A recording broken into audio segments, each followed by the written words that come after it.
வணக்கம். இன்றைக்கி வீடியோவில் நம்ம பால் பன் எப்படி செய்கிறதுன்னு பார்க்க போகிறோம்.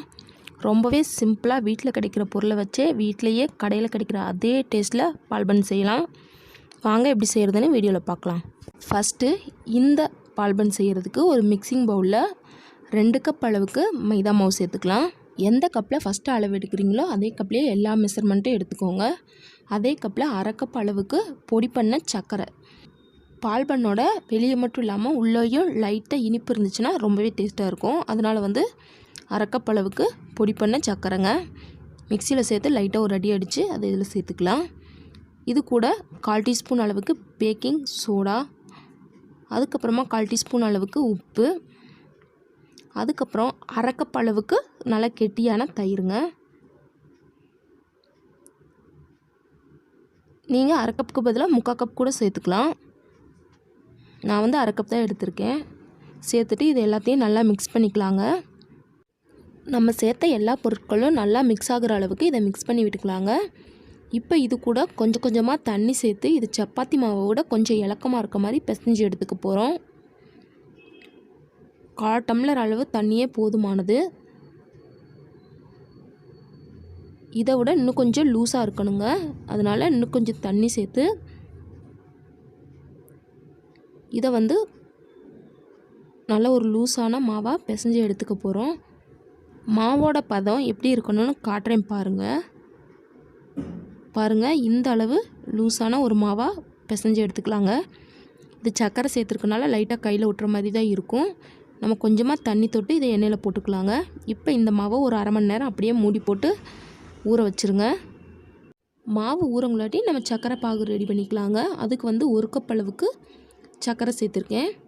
இதில் 3/4 கப் அளவுக்கு தண்ணி சேர்த்துக்கலாங்க. தண்ணி சேர்த்து இந்த சர்க்கரை நல்லா கரைஞ்சதுக்கப்புறமா ஒரு 2 நிமிஷம் மட்டும் இதை நல்லா கொதிக்க விட்டுட்டு அடுப்பை ஆஃப் பண்ணிடலாங்க. கம்பி பதம் வரணும்லாம் அவசியம் இல்லை. கம்பி பதத்துக்கு முன்னாடியே அடுப்பை ஆஃப் பண்ணிடணும். இந்த அளவு நல்லா கொதித்து நுரக்கட்டி வரும்போது அடுப்பை ஆஃப் பண்ணிடலாங்க. லைட்டாக சர்க்கரை பாகு பிசு பிசுன்னு இருந்தால் போதும். இப்போது நம்ம ரெடி பண்ணி வச்ச மாவை பொரிக்கிறதுக்கு எண்ணெயை சூடு பண்ணிடலாங்க. எண்ணெயை நல்லா சூடு பண்ணிவிட்டு அடுப்பை மிதமான தீயில வச்சுட்டு நம்ம செஞ்சு வச்ச மாவை இந்த மாதிரி சின்ன சின்ன உருண்டைகளாக எடுத்து எண்ணெயில் போட்டு பொரிச்சு எடுத்துடலாங்க. சின்ன சைஸாகவே போடுங்க. ஏன்னா எண்ணெயில் போட்டதுக்கப்புறம் இந்த மாவு நல்லா உப்பி வருங்க. அதனால் சின்ன சைஸ் உருண்டையாகவே எடுத்து போடுங்க. மாவு கையில் ஒட்டுற மாதிரி தெரிஞ்சுன்னா லைட்டாக கையில் தண்ணி தொட்டுட்டு போடுங்க. மாவு நல்லா ஒரு பக்கம் வெந்ததுக்கப்புறமா இதை திருப்பி விட்டு மறுபக்கமும் வேக விடுங்க. இது லைட்டாக பொன்னிறம் ஆகிற வரைக்கும் இதை நம்ம மிதமான தீயிலே வேக வச்சிடலாங்க. ஹை ஃப்ளேமில் இருந்துச்சுன்னா நம்ம சர்க்கரை சேர்த்தனால வெளியே எல்லாமே கருகிரும், உள்ளே பார்த்திங்கன்னா வேகாமல் இருக்கும். அதனால் மிதமான தீயிலேயே இதை நல்லா வேக வச்சு எடுத்துக்கலாங்க. பாருங்கள், இந்த அளவு நல்லா சூப்பராக கலர் சேஞ்ச் ஆனதுக்கப்புறமா இப்போ நம்ம எடுத்துடலாங்க. உள்ளே எல்லாமே நல்லா வெந்துருச்சு. நல்ல ஒரு பர்ஃபெக்டான கலர் வந்துருச்சு. இப்போ இதை நம்ம வெளியே எடுத்துடலாம். வெளியே எடுத்துகிட்டு இப்போ இதை நம்ம ரெடி பண்ணி வச்சுருக்க சர்க்கரை பாகில் சேர்த்துக்கலாங்க. இந்த பன்னு எல்லாத்தையும் சர்க்கரை பாகில் சேர்க்கறதுக்கு முன்னாடி சர்க்கரை பாகு மிதமான சூட்டில் இருக்க மாதிரி பார்த்துக்கோங்க. சர்க்கரை பாகு ரொம்ப ஆறிடவும் கூடாது, ரொம்ப சூடாகவும் இருக்கக்கூடாது. மிதமான சூடு, கை பொறுக்கிற அளவு சூடு இருக்கிற மாதிரி இருக்கிற ஸ்டேஜில் இப்போ நம்ம இதில் பன்னை சேர்த்துடலாங்க.